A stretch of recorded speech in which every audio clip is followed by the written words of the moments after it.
tres, dos. Hi, friend. My name is Noelly. And I'm Christine. And we are just so glad you had time to squeeze us into your date today. We are 30 Flirty and quite honestly just trying. So if you are too, then this is the right podcast for you. Today we will be talking about our vision for this podcast, what we're hoping to share with you, and who we are / why you should even listen to us. So grab your wine o cafecito, get comfy, and let's talk about things that we should probably be saving for a therapist. I'm so fucking tired. It is whining and whining time, where Absolutely. we get to whine about our struggles for the week because misery loves company. Every episode we're gonna start with a little bit of a whining and whining moment. It's hard to get conversations started when you've got a ton of things bogging you down. Yeah, so sometimes you just gotta air it out, let it go and move on. So this week's wine is from Flat Creek Estate. It is from Texas. Ooh. So I've actually been saving this bottle for a minute. I bought it just for you, boo. The special occasion. I bought it at my friend Alicia's bachelorette weekend. I bought it at her bachelorette weekend, and I've been saving it for a special moment. And what better moment than our very first recording? Yes. So let's try this rosé out. It's from the Texas Hill Country. The red that I got from them was also delicious. So I'm very excited. If I remember this weekend correctly, and I don't necessarily remember this weekend correctly, but if I do, this wine is tasty. So cheers, Emilia. Cheers. Ching ching.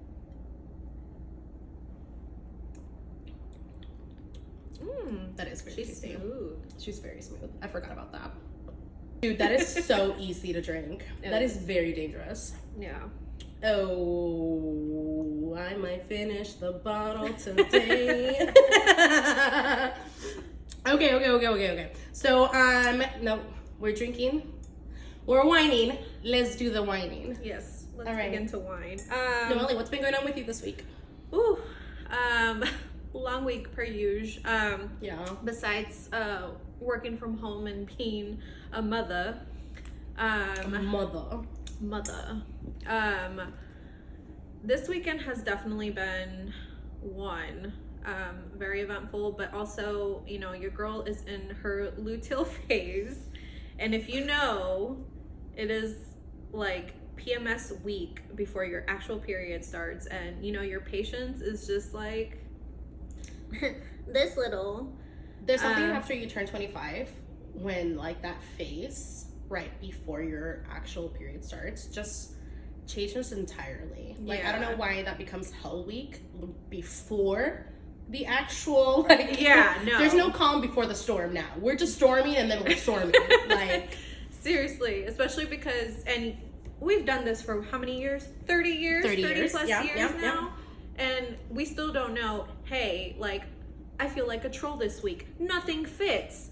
Everything is like not working out for me. Like, this is a hellish week. Like, why is this happening? And then your period starts the next day and you're like, One of my absolute favorite people recently called me on the phone and they were complaining, like, oh my God, I think I'm having a manic episode, but I don't understand because it's not a full, it's not really manic. Like, I'm kind of depressive, but I'm not also. And they were like, I don't understand. And then 2 days later they called back and they were like, just kidding. Everything's fine. Started my period. My body was just having a tantrum. Just because I didn't give it a baby, but we love the punishment. We're here for it. We're gluttons for it. Yes. Yeah. But I mean, that's pretty much what I'm dealing with. That and the toddler, which if you're a mom, the toddlers be toddlering and testing every nerve in your body, but love him, right? Listen, you can both have a love and Test is your fight or flight for real, because you're just like, ooh, but me staying perpetually in fawn, yeah, Love my child. Love my child. But anyways, what's been your struggles of the week, Chris? So last weekend we had Peruvian Independence Day. And it was a wonderful, amazing time. It was a great party. But your girl had one too many pisco sours. And that listen. The pisco sours, if you have not had them, they are delish. You should, but beware, they're too good. They're too delicious. They're too delicious. So you go from 0 to 100 really quick. Yeah. So if you don't know, pisco sours are made with, they're a Peruvian drink, actually invented by I think a Spaniard, who went to Lima, the capital in Peru. Tried pisco for the first time and was like, this is delicious, because it is, and then invented the drink. So pisco sours are made out of a pisco, which is like it's a liquor, but kind of more like a spirit. It's very strong. And then lime juice, you put simple syrup in it, a little bit of bitters, and you shake it with egg white, and it's this super sweet, like creamy. Ooh, it's delicious. Everything from the texture down to the flavor is wonderful. And if you get it made by somebody who's not Peruvian, it typically has 2 ounces of, not 2 shots, 2 ounces of pisco in there. If you get it made by a Peruvian, it's 3. I mean, my friend who was making it was a gringa, but all of my friends are so amazing, and they've always wanted to like get in the culture. So Leah learned how to make piscos a few Independence Days ago, and now she's the honorary bartender at the parties, because she makes them so freaking well, and she pours them like a Peruvian. So she's got a heavy pour. So those drinks were not kidding around. Anyway, the point is, I did not feel great the next day, and it really was one of those moments where it was just like, this isn't even just like a hangover. Like, yes, this was not my first time. For anybody that's like, welcome to your 30s, because I had a few of my friends say that. It's not my first time being hungover in my 30s. I made this mistake 4 months ago, okay? I just don't learn. I just don't learn. And like 4 months ago, it was rough, dude. Like 4 months ago was rough. The recovery process was not it. And this time really like solidified that I just cannot do hangovers in my 30s, because it's not just hangovers in my 30s. Yeah, it's gonna take days to recover from this. We all know this. For those of you who don't know, I'm recovering from 2 cardiac arrests that I had 2 years ago. And the lightweight just dropping this in the middle of that. There will be another episode from this. Yeah, so recovering, and it wasn't just a cardiac arrest, right? It was also 4 days of a medically induced coma. And that, I mean, that girl, because your muscles, when they don't muscle, they have a hard time muscling again, you know? Yeah. Like your body in general, when it goes into that like sleep reset mode. Okay, we've been on dial up for the last 2 years trying to get back to the operating system that we were before the hard reset, you know? We're like, hard reset. We're there. So that hangover was just really hard on my body. And it was very much triggering a lot of PTSD symptoms from it, because I kept feeling like my body in general was so physically ill. It kept worrying me that something was wrong, and then that would just stress me out. So it just kept this like cycle of PTSD happening inside of me, which was pretty scary. I'm not gonna lie. I bet. Me chuckles. It's pretty frightening. Not laughing at your pain. Yeah, that's cool. That's how we survive. It's fine. My therapist has lots of opinions about that, but I pushed through it. I did the thing, and I got through the week, but it was tough mentally. By the end of the week, I was like, I'll see y'all on Monday. Not doing this again. Not doing this. Yeah, like yeah. Fun weekend. Learned my mistakes. Hey, sometimes we gotta go through it. And sometimes we still don't learn and do it all over again. So me 4 months ago. Yeah, no, this time was really the time when I was like, you know what, I need to make a smart decision for me. And it's not like I'm not drinking ever again, right? Like, I'm gonna have a beer here and there. Like, I'm gonna have a glass of wine here and there. And I know I was joking about finishing this whole, but yeah. I'm like, I know I was joking about finishing this whole bottle today, but genuinely, like, I won't drink more than a second glass, right? Like, and that's really, usually I'll have a glass while I'm cooking sometimes, and I don't normally cook. It's usually Fleur cooking. So, like, hats off to the chef. Hats off to the chef. Thank you, chef. Keeping us well fed. You're a real one, honey. But yeah, so, like, that really is for me. I'm just done with liquor. It's too easy to get out of hand. It's too easy to overdo it. I don't like who I become when I'm on liquor. People say you are more honest when you're on alcohol. That's a lie. That's not true. I don't know her. Like, she's rude and entitled, and I'm not here with it. Like, so, R.I.P. Liquor Christine. To her memory, may she never be remembered or brought back. Stay dead, bitch. I'm just kidding. I have faith in you. No, that was... No. But I'll remind you. Yeah, that was like, one of my friends was like, okay. And I was like, no, like, I need you to hold me accountable. And she was like, oh, you're serious. Like, we're not just joking. You know, like, back in your 20s when you're like, I am never drinking this again. Never drinking and then again. The following weekend, you're like, oh, yeah. Shots. Yeah. All right, so... Now that we have let all that negativity out, all our struggles, we're gonna reset with a moment of mindfulness so we can be present within this conversation. So this is gonna be a little something we do on each episode. I'm just gonna go through a little quick breathing exercise just to get us back in this moment because sometimes, you know, when you have that cloud over your head, it's kind of hard to shake it off. So, damn it, Taylor Swift is playing it. You're gonna find moments where we might just like shout out a song or, you know, start singing, and it can be helped.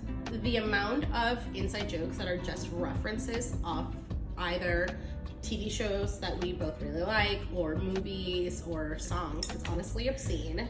It is. So if you catch us saying something and you're like, is this blah blah blah, it probably is. Probably. Drop it in the comments. We'll confirm. All right, so let me actually put this wine to the side. Here, I'll Perfect. Si tomo del tuyo, if I drink from yours, it's just because I'm trying to stay in balance. Okay. Funny story, we actually did this. Remember when we did the beer and yoga? Oh, we did. And we were like, oh, I love that. Yeah, reach us over. All right, back to the reset. Yes, I'm focused. All right, so we're gonna, if you want to, close your eyes or just find a comfortable spot. We're gonna take a nice inhale for a few seconds. And then we're gonna go ahead and exhale. Again. And exhale. And one more time. Inhale. And exhale. And go ahead and open your eyes or wiggle. Like, oh, we're back. Not me naturally wiggling. We're back here. So that actually did help. Oh my god. I know. I'm like, my eyes are a little bit more closed. I'm like, that felt yummy. I hate it because I think that was one of the things that I realized after starting therapy. I was like, God damn it. Taking a deep breath actually helps. It's the simplest thing, but again, with the mindfulness, we forget to do the most simplest thing, which is just breathing. Yeah, I feel like sometimes you're not ready in your mind to receive the breathing, you know? Yeah. Like when you're too worked up and you don't think it's gonna work, it's not gonna work because you're not ready to actually receive the breath in. Mm-hmm. So. For real. For real. Okay. Cue the next section. Let's start by telling y'all a little bit about us. Who we are now compared to who we were when we first met is vastly different. Noelly and I met at Everdance Ballroom Studio. It was actually my brother's first ballroom studio that he co-owned. And you were already a teacher there whenever I joined. Yes, I met Louis prior to meeting you, of course, and he took me under his wing and brought me into the world of ballroom dance. And he had opened his studio with a partner, and brought me on as their first teacher full time. So it was pretty crazy being, oh God, how old was I at the time? Oh Lord, I think I was 22. So it might have been 20. So 23. I might have been 23. So yes, I was a young Noelly. I was a baby. You know, I had left the field of, I was a dental assistant prior, and I was already dancing some ballroom, but your brother really immersed me into this whole new world. Yeah. And I feel like there's a difference between partner dancing and American ballroom. You know? So he definitely showed me the ways, and if you know me or my especially previously in my younger years, I'm very passionate about dance. I love dance. Dance brings me so much happiness. So being able to fulfill my dream of being a professional dancer, even if it was for a very brief moment, was everything to me. So I'm very, very grateful that I got to have that opportunity, you know, and everything else that came after as well. Yeah. I mean, it's not often that as an artist you're allotted the time to pour into your craft and just pour into your craft and nothing else. Like, that is what's paying your bills at the time, you know? Yeah. Like, even if it's not paying them most well, it's still paying them. That's a different story for another time. But for the time being. But yeah. So that's, absolutely. I joined Everdance because I had left the performance world, and I had been, for also those of you who also know me from prior, I've grown up on stage and performing, so I was always so passionate about performance arts. Like, that was always my thing. I was in show choir. I was so close to be captain. We'll talk about that another time. I would say no shade, but shade. Still unhealed on that part. Has not talked to her therapist about it. So I was dance captain. I was in show choir. I did theater outside of school. And that was really like my entire life since I was 6 years old. I've been on a stage. And then I had transitioned from theater performance as my major to linguistic and cultural anthropology as my major, which might seem random, but it was because I realized what I loved about theater was understanding why the characters were speaking the way they were speaking, and why they were saying the way they were saying, and how they had let their life circumstances get to this point where they were currently at, and how that influenced then their pattern of behavior, right? And that's anthropology. Like, that's a little too nerdy to just be character study, honey. Like, I mean, it's good character study, but like, it's a bit much. So I realized really that I had a huge passion for that, and I wanted to develop that further. So whenever I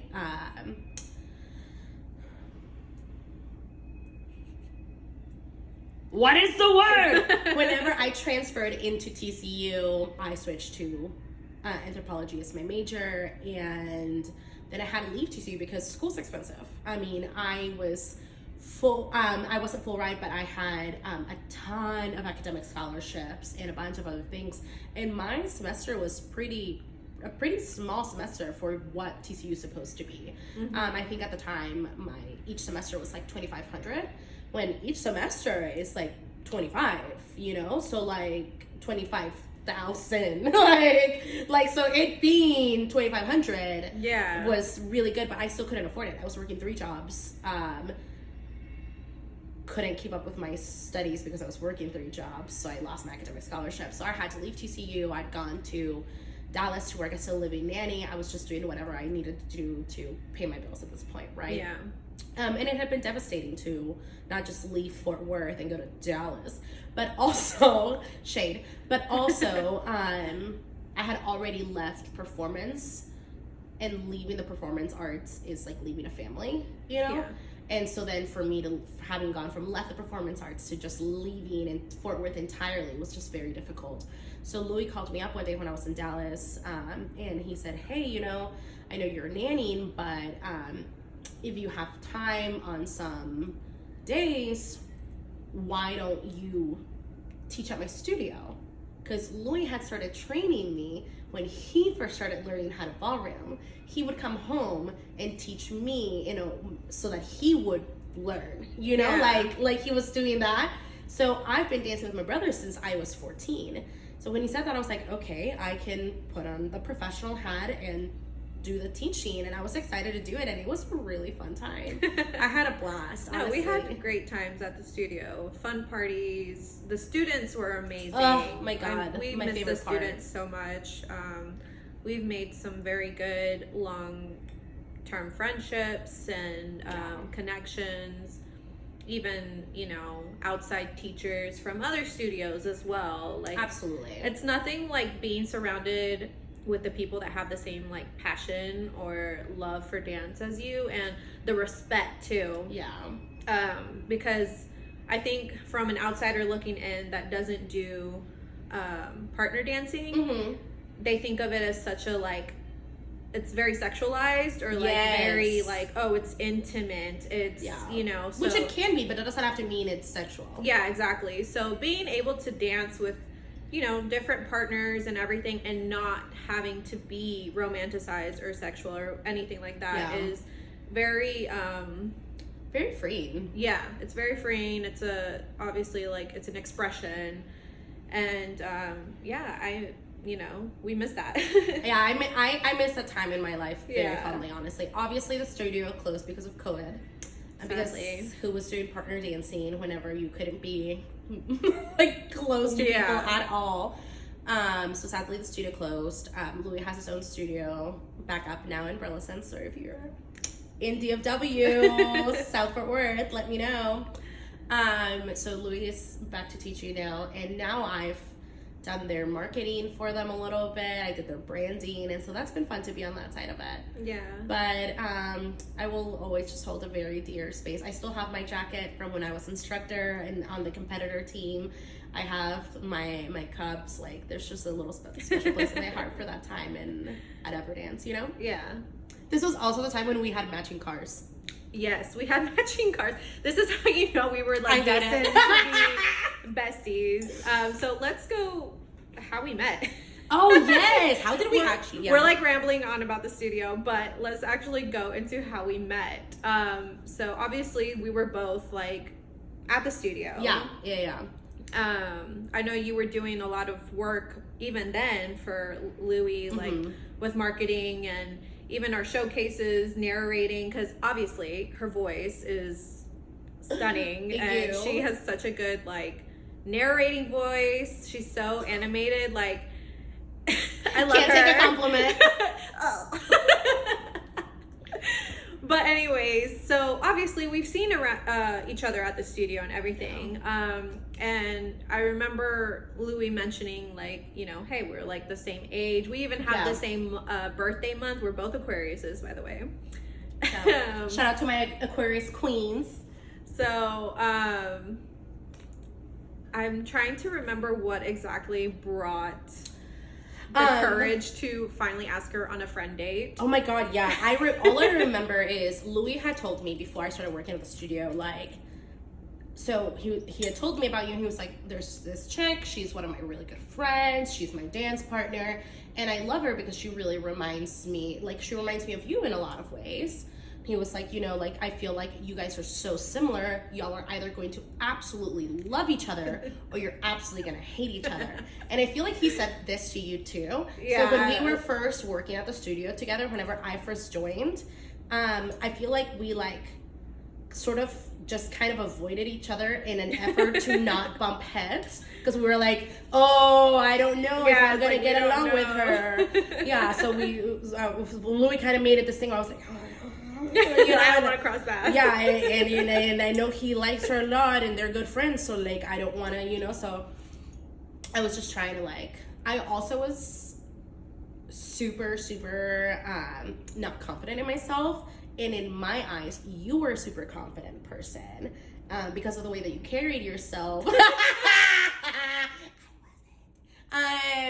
Like, you were a super confident person because of the way that you carried yourself and how stunning you were and how confident you were on the dance floor. And I was like, oh, I cannot talk to her. She is too cool for me. Like, and you know what's funny is I think it might have been the setting of being in the dance studio that did bring that confidence out of me, because obviously like I was, a teacher, so I had to be that professional, especially teaching older, like an older crowd, because all of our students were like older than us. Yeah. So I think you kind of have to bring that demeanor, like I am a professional. I know what I'm talking about. So it did, so, and I also have RBF.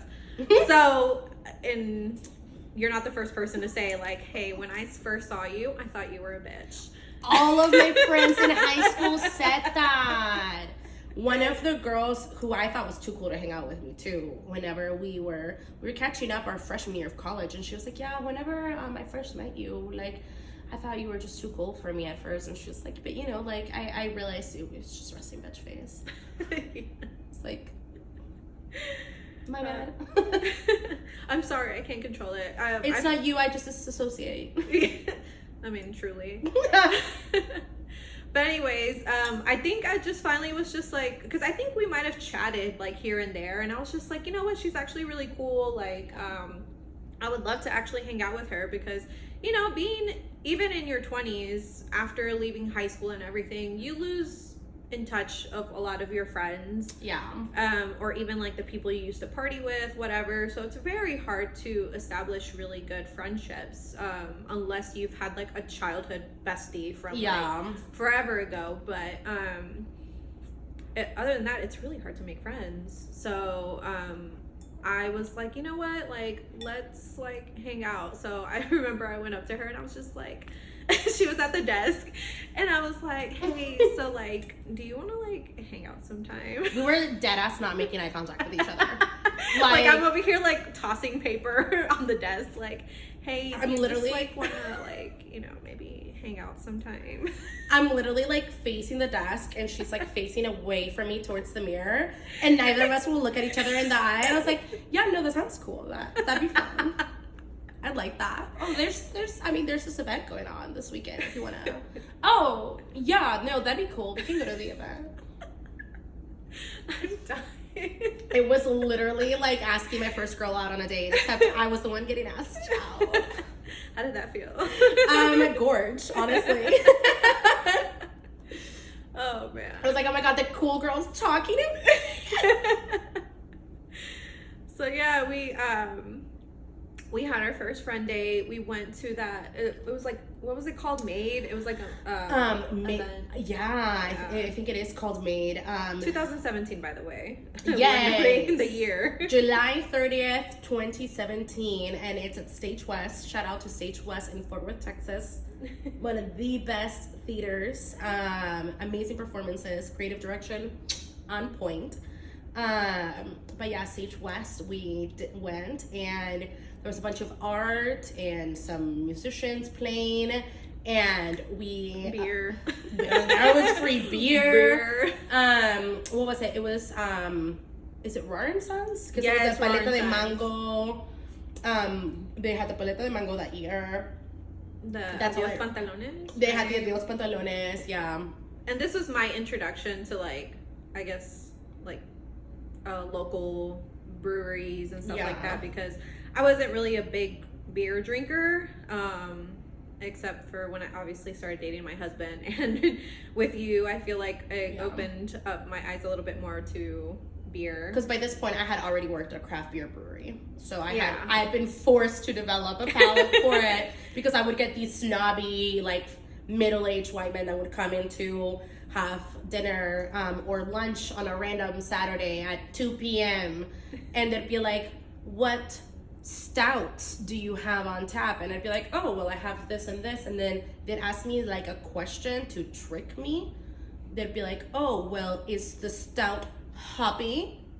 And I'm like, well, no, you know, that's not usually a thing. They're like, oh, well, okay, I'm just testing to see how much you actually know. I'm like, well, so, yeah, just let people do their jobs, please. For the love of God, just let women do their jobs. Just, yeah, like. I mean, we had a great time. We had so much fun. I had a lot of fun. And I think we went back to your apartment and hung out more. Mm-hmm. Which is how we got those pictures taken. That is how we got those pictures taken. We had a great time, and we went back to the apartment. She had a great time with me. On the first date. I took her back to my place, y'all. Yeah, like we just started hanging out more often. I would always go to her apartment, and we would walk to Trader Joe's, get like snacks.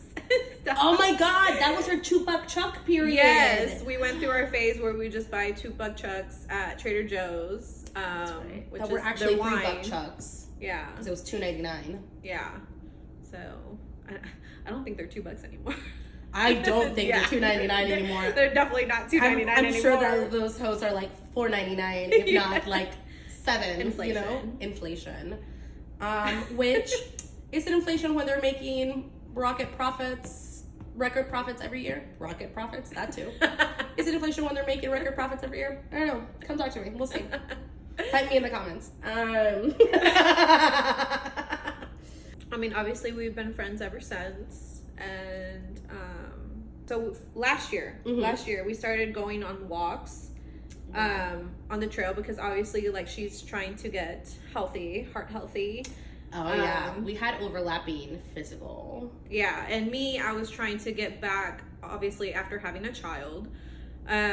You know, you're just trying to get back to yourself, back to which, if I may interrupt, I don't think people give mothers the right amount of kudos and praise on continuing life after motherhood, because I feel like, okay, yeah, I almost died and I was in a medically induced coma for 4 days, whatever. When we were discussing and like talking about our stuff and our walks, everything, I felt like we had a pretty comparable amount of trauma from both childbirth and what came after, as I did with my cardiac arrest and what came after. Like, you were like, there's a lot that happens in your psyche and with your body that affects your psyche even further. Like, yeah, I mean, I had a C-section, for those wondering why my childbirth was so traumatic. If you had an emergency C-section, kudos, because for people that say that emergency C-sections are the easy way out, no, the fuck they're not. I mean, what were you saying there? You have to sign like waivers to basically say like if she dies. Yeah, like it's a risk. If she what? Yeah, like there's a risk of you dying, because we are cutting like 7 layers of your body. Sorry, I'm fine. To get the human out. I'm mentally processing the 7 layers. Give me a second. Okay, I'm sorry. Yes, continue. It's that many layers. I didn't know that. Add that to the list of reasons why I never want to give birth to Where's the girl child. with the list on TikTok? Yeah.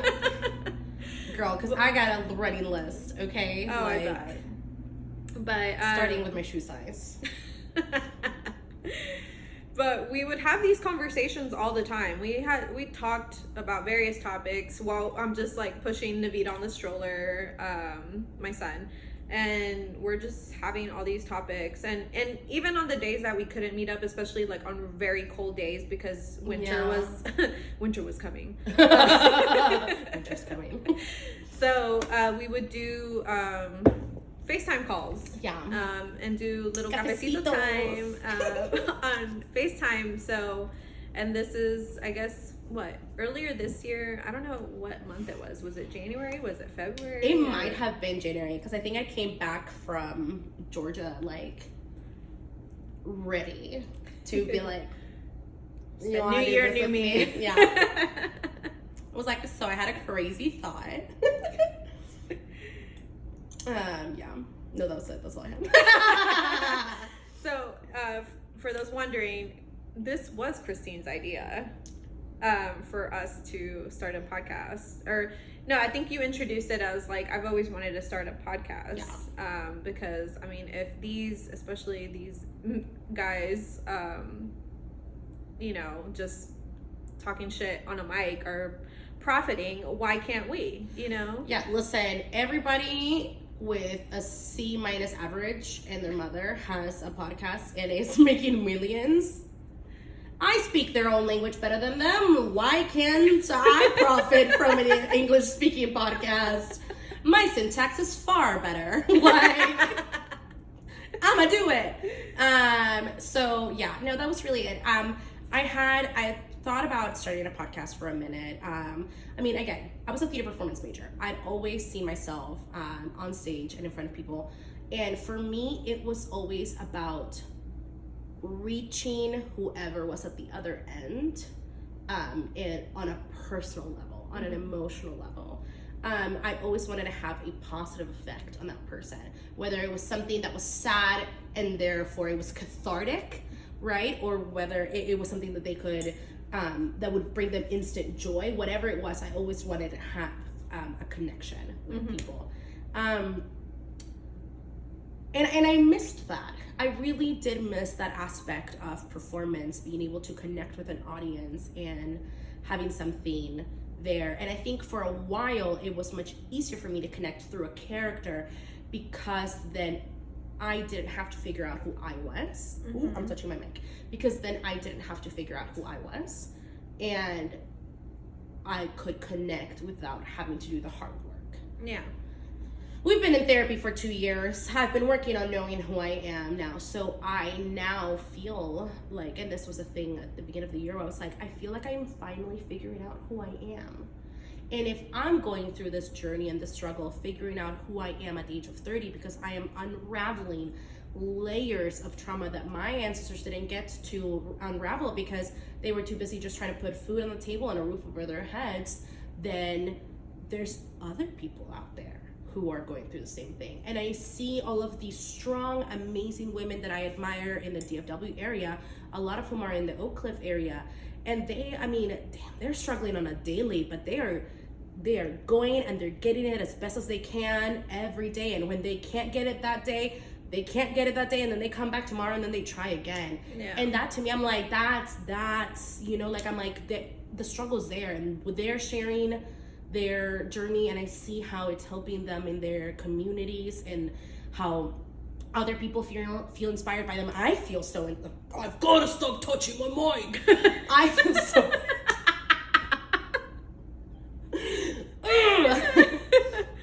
I see how other people are so inspired by them, and I'm so inspired by them, you know? So I'm like, I would love to give that to others too. Yeah. I wish I had seen a me when I was younger, because all I wanted when I was a young immigrant in this country was to be paler so that I would fit in, to be more American so that I would fit in. And I did, and I assimilated, and I was a sorority girl, and I only wore Lily Pulitzer and J. Crew, and I did all the things, and you know, like, and I tried so hard to connect and be in this level, but it wasn't really until I started fully peeling these layers off me that I was able to actually connect with people. Yeah. And this is what I want to share, you know, like, you are worthy of more exactly as you are. And you can always strive for growth, but growth doesn't necessarily mean better, you know? Like, you can be okay where you are, even though you know it's not where you want to be. And that's, so for me, that was the driving factor. I was so excited to finally get a chance to know who I was and to share that with others. And I knew that I couldn't do this alone. I don't have it in me to just do it alone. I need a community. I need a community, I need support, and I need somebody to hold me accountable to I need the dopamine that comes with the friendship and the doing it together, you know? Because it keeps me excited, it keeps it going. It's an us thing. It's not just I'm doing it for me, it's I'm doing it for me and Noelly. It is like, it's you know, like that's, and I talked with another friend about doing something before, but that didn't pan out because, I mean, being online is very hard. Like being fully present online with no filters and having your life exposed can be very difficult, especially with everything that's going on in the world right now. Yeah. It's very hard emotionally to see all of that online and process that. So they kind of tapped out of that project, and I was like, I understand it, and I was still in the process of recovery too, so it was a very slow build, so it kind of like fizzled out. And then by the time I finally, and it was something to do with my nails too, and wasn't sustainable for me because I have so much chronic pain in my hands. So that wasn't gonna end up being sustainable in the long run anyway. And I was like, what do I really want to share with people, right? Like, what do I have a ton of that I can give out? Opinions.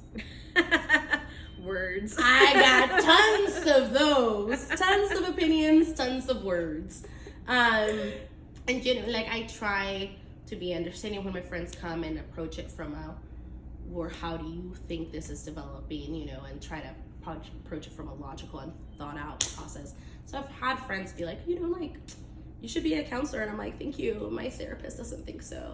I'm not ready. Counselors have counselors. Counselors do have counselors. But yeah, so that was really that was the main thing. I just wanted to make sure that I had this opportunity to connect with people. And when I was thinking about who would I want to do this? Like, who would bring me joy to do this with? You were instantly top of my list. And then I had to be realistic with myself, right? Because the same thing, I don't want the same thing happening that happened before. Like, can you handle the online pressure? Can you do all these things? Like, are we gonna be able to do these things? Because especially you have a small child. And for a second, I almost didn't ask you because I didn't want to be the person that added more to your plate. However, that wasn't fair of me to assume what your limitations are because you have a kid. Because that's not a reality. You can do whatever you want to do, honey pie. You can accomplish it all, okay? Like, so that, to me, I was like, no, let me take a step back. And I thought about it, and I was like, Noelly is all the places where I lack strength, I feel like you have a surplus of it, and vice versa. I feel like we complement each other really well. I feel like you're much more administratively like organized than I am, where I'm much more creatively organized. You know, like we complement each other so well. I was like, this would be a match made in heaven. And we already spend every Sunday together. It's already a thing. And you had been talking to me about what you were hoping to accomplish on your personal goals in life. I was like, this could help us both accomplish what we were hoping to get to in the next 5 to 10 years. This would be a really exciting way for us to launch our next chapter of our lives together, you know? So it's so crazy because again, like, I am a very private person. For the most part, I stay pretty reserved, especially when it comes to social media, just because I know that sometimes I don't like to share so much just because I am afraid of criticism. Or I am now more accepting of it, obviously now, especially beginning this journey together. I've learned, hey, if I actually want to voice my opinion or create community, like, I have to just put myself out there. I cannot stay behind the curtain too long. And I think that was a big thing that, you know, you had pointed out, because and that audio plays in my head all the time. Like, you've been humble too long. Like, you just need to pop your shit. And for some reason, you're just not popping your shit. And especially after becoming a mother, you kind of lose that identity, you know, that you once previously had, because you're not the same person. You there's glimpse of the same person, but you are not the same person anymore. And I think I was trying so hard to figure out, okay, who am I now? Like, who is this Noelly, that is a mother, that is a wife, that is also a friend, that, like, who is she, you know, even without dance, you know, because obviously, like, I'm not dancing anymore as well. So it's like, okay, who am I without these labels of who I am to other people? Who is Noelly at the core? Yeah.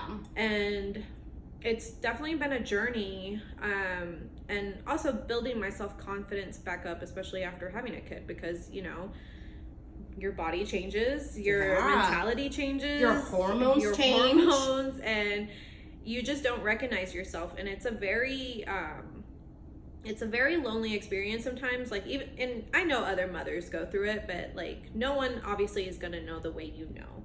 Yeah. So, but I feel like when we're together, especially because, you know, we're both going through our separate journeys of healing and health and, you know, mental health and everything, to where it just kind of like overlaps. And I think it's such a great thing to have that support. And it's like, you know what, why not be able to be that same support for other people? You know, why is it just limited to just here when we can open up the space for everybody? Yeah. So I think that's very profound and important. And I love that because, again, you know, I was also in a space where I was like, where was this for me at the time? Yes. Or where was the support, you know? And it's so fitting. So 30 Flirty and Trying, the name, obviously being a millennial girly, if you know, 30 Flirty and Thriving, and now being in our 30s, this is a new era. Yeah. It is such a brand new era because although, you know, 20s are great, obviously, it was fun, but I think we spend too much time trying to figure out, you know, making mistakes, figuring out what we want, and being who you think you need to be. Exactly. You're not your full authentic self. And I think once you're beginning your 30s, I think you're starting to finally shed those layers of, you know what, I don't actually need to be who I thought I needed to be. You know? Absolutely. I can enjoy who I am to my core without especially because you figure out who your true friends are and who's not, and who sticks around, especially when you're going through a new phase of life. And it's definitely an eye-opener. And you do learn to care less in some ways. Now, there's still that little voice in your head, absolutely, that's still trolling you, and you know, but at the end of the day, it's like, why am I gonna live the rest of my life not being who I am authentically? That's for me. I'm like, every time I put myself down, the mean girls in middle school win. And why am I gonna let them win? Like, they were wrong then, they're wrong now. Like, there's, and honestly, where are those bitches at? Not making a podcast. Exactly. Not sitting in this beautifully furnished apartment with their BFF and their marvelous husband and this stone, okay? Like, that's not where they are, so sorry about you. Like, but truly, that's for me. I think it took me so long where I felt like I had to be humble, and I had to be humble, and I had to be humble, and I had to be humble, and I couldn't do this, and I couldn't do that. Why do I not deserve to celebrate myself? Nobody ever got anything. I mean, crap, you might have. You might get something accomplished by putting yourself down. But honestly, go to therapy. Telling yourself, you're awesome, you can do this, you've got this. Like, that builds, like, that continues to build in your mind, you know? Like, that takes you to the next level.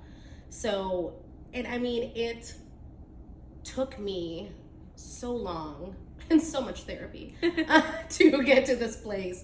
So for me, I'm like, if I can share this with other people, and maybe something that I put out there resonates with somebody who needs it the way that I needed it when I also couldn't afford somebody, a professional, to talk to me about this stuff, then it might be worth it, you know? Because at the end of the day, no, we're not professionals. No, that none of this is like, don't sue me. But, you know, like, it's still, if it helps you. This is not medical advice. This is not medical advice. We'll have to note in there. But at least, you know, just share.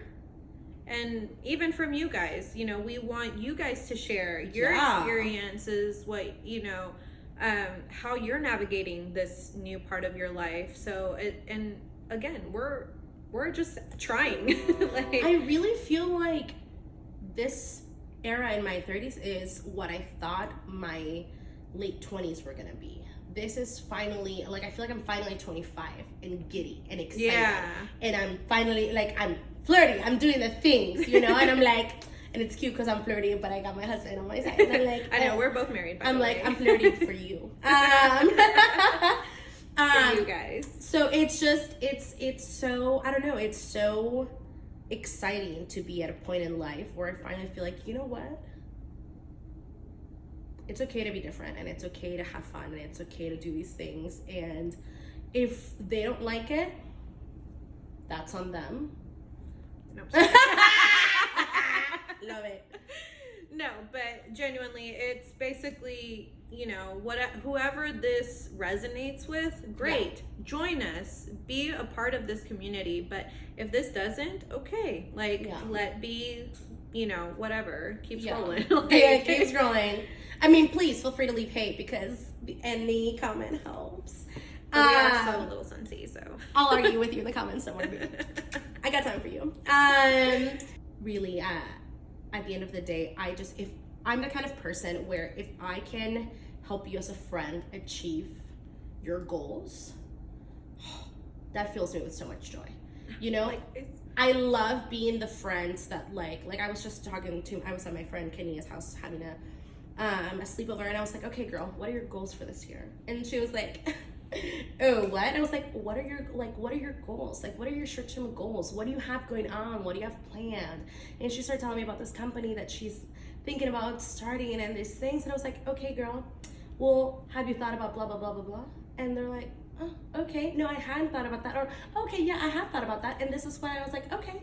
And what about blah, blah, blah, blah, blah? And they're like, yeah, And we started like compiling ideas back and forth. And I was like, I love this for you. If you need help with anything, like if you want to brainstorm, or if you just want somebody to be in the room with you while you're doing your market research or something, you just need somebody to body double with you, let me know. I'd love to be in the room where it happens, you know? And I'm like, listen, to help you become the best version that you can be, honey, I'm not just in it for the trips to Greece together when you're making that bank, okay? I'm in it for the joy, that lifetime of joy. Like, that is, for me, nothing fills me with joy more than acts of services. Mm-hmm. And I feel like that's what this is at the end of the day. Yeah. Is one big act of service to us, to y'all, to our friends, to our family. Like, let's just be the best versions of each other together, you know? And even with whatever comes with it, because obviously no journey or road is perfect.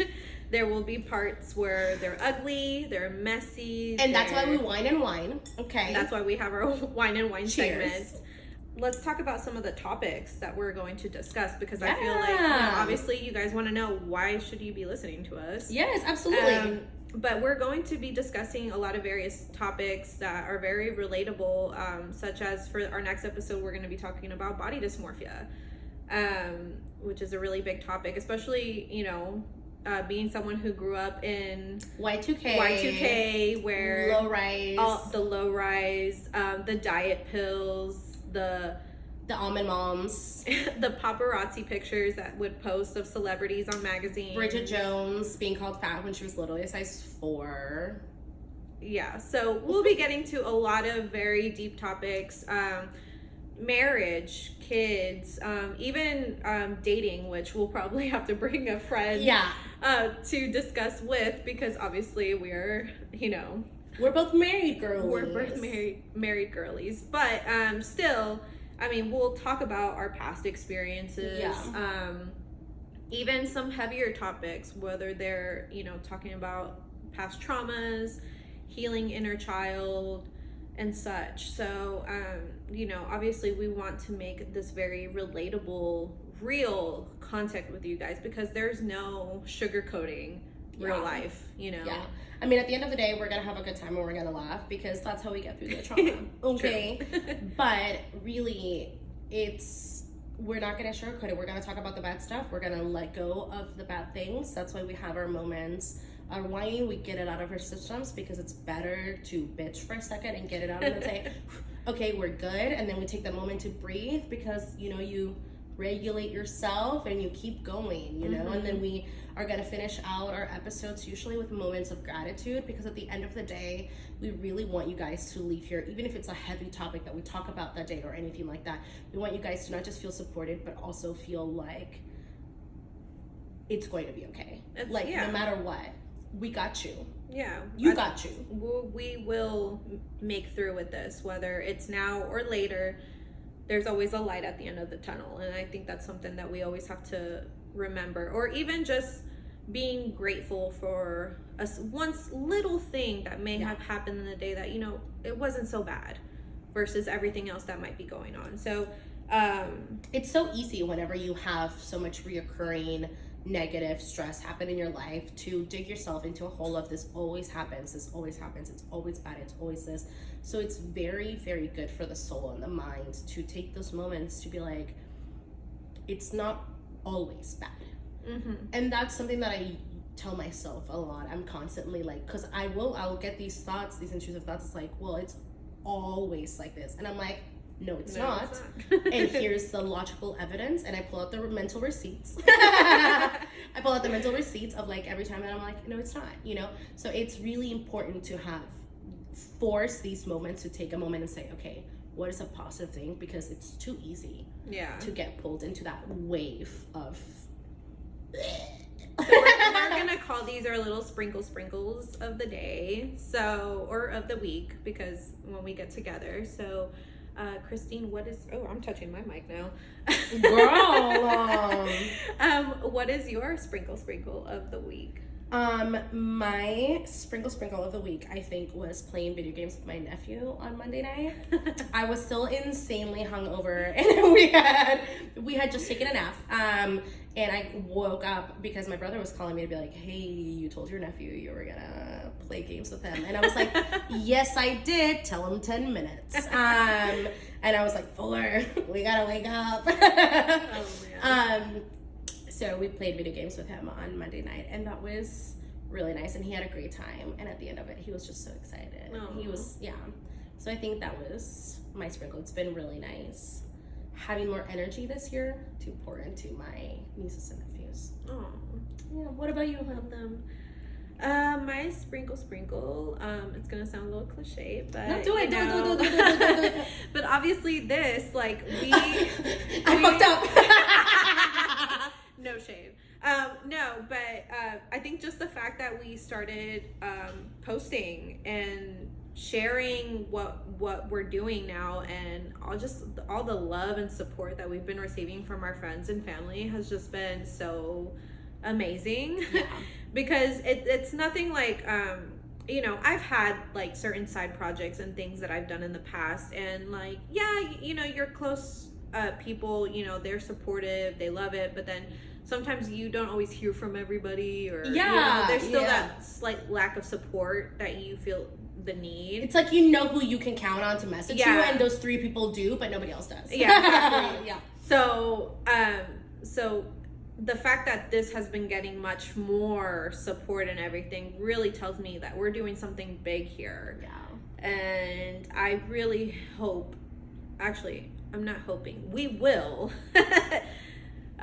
changing the context of it, but yes, we are going to be successful. This is going to be life-changing for us. And I've actually started on my little notebook. So I went to TJ Maxx and I bought these little case spades. I just have to show. I talked about it earlier. Let me plug my little case so spade. Cute. They're precious. I love them. I bought this journal. It comes with a smaller journal that actually says secrets, and it comes with this cute pen. I'm just a girl, okay? Leave me alone. I'm just a girl. But on the small one, I'm actually doing like manifestation notes. So I'm writing things in the as if they already happened. Nice. So I'm like, we're gonna get this many followers, or we have this many followers. At this time, or what was another one that I put? I don't know, but I have like a few of them listed out. I love that. As if they already happened. So whenever they do happen, it's like looking back and it's like, oh my there it is. There it is. So just speaking things into existence, basically. I will say it's been really exciting this week, regardless of where my mental state was, to want this so bad and to believe in this so badly that regardless of how I was feeling, I was still hopping on our Instagram page and engaging. I still hopped on and posted her things because I was like, you know what? I mean, except for Friday. I kind of dropped the ball Friday. But, it's okay. Because it was really one of those things where I was like, you know what? Like, we're gonna do this. Yeah, we're doing it. We're doing it. Like, it's the motivation that this has lit under me that I'm like, no, we can get this. We're gonna get this. Like, this is amazing for us. It's been a really nice friend. Yeah. It's been really filling my heart. It's very nerve-wracking, obviously, for me, even still. Yeah. But at the same time, and this is something that you also had said to me in the beginning, because when you asked me to do this with you, I was like, why? Because if you know Christine, she's very outspoken, and even though she's what do you call it, an extrovert, introvert? Damn. She's extroverted on the outside, but she really is introverted. But you know, she's a great talker, and me, I consider myself a little bit more laid back. Obviously, I'm not the loudest person in the room or anything, but at the same time, I know there are people, and you said this, you know, there are people like you that want to see themselves as well. And that touched me because I'm like, you know what, you're right. You know, because like, girl, you just give main character energy all the time. And I love you for it. I love you for it. I love it. I love it so much. And I know that sometimes I kind of dig myself into the shell, or, you know, kind of be the wallflower just because I'm too scared. And it's just flat out honesty. I'm just too scared. But I think now I have a new motivation of like, you know what? I'm doing it for the shy girlies. I'm doing it for the mommies that are still trying to figure themselves out. I'm doing this for my younger self who, I'm gonna start crying. Girl, yeah, I'm gonna start making you cry, so don't worry about it. Obviously, I'm surprised we made it through this whole episode without crying until the very end. Truly. I'm doing this for my younger self who had her voice shut. Yeah. And again, these will come in other topics later on. We're not going to go into that now. But, you know, just to finally be able to have a voice and use that voice is just so, like, it's amazing. It is an honor to help give you a platform to find your voice again, because your power was stolen from you at such a young age through a variety of different circumstances, and genuinely, this to me is the biggest fuck you to every girl that ever picked on you, because they were jealous and envidiosas, like just jealous little bitches who could not take how wonderfully happy you were in your own soul and how wonderfully blessed you felt in your own body, and who they felt lesser than, so then they brought you down to their level. And for me, I'm like, but have you seen you? Have you heard you? Have you experienced the joy that is Noelly? You know, like, so for me to not help you find your voice, because you don't need help, but to give you the platform for you to on your own get there, that is just an honor and a blessing to watch, Frahnd, because you deserve it. I'm fine. It's fine. With every ounce of my being, like, genuinely, like, this is, I can't think of anybody else who is better suited and doesn't know that they are better suited for this. You know, you don't know, you don't know you're beautiful. No, but seriously, like, that's for me. Like, I'm like, you've got this. You've absolutely got this. And I don't know. I think a lot of my extrovertedness is a trauma response, if we're being honest.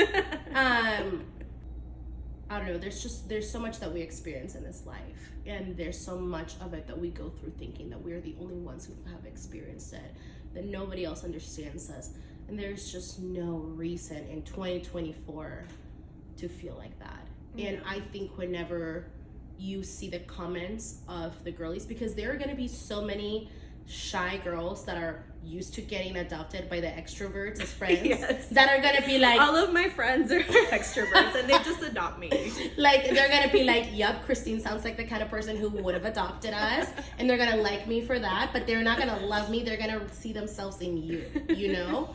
Like, and vice versa. Like, there's gonna be so many extroverts that are gonna be like, yeah, I see why Christine fucks with Noelly. Like, you're a joy, you're amazing, and you're wonderful. And the fact that you're quieter gives me the chance to learn to shut the fuck up and listen.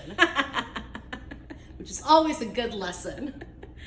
What's that show that Lily had on Princess Diaries? Shut up and listen. Yeah. So I'm very proud of you. I love you. And I'm really excited to be embarking on this journey together. Same. Here's to our empty wine glasses.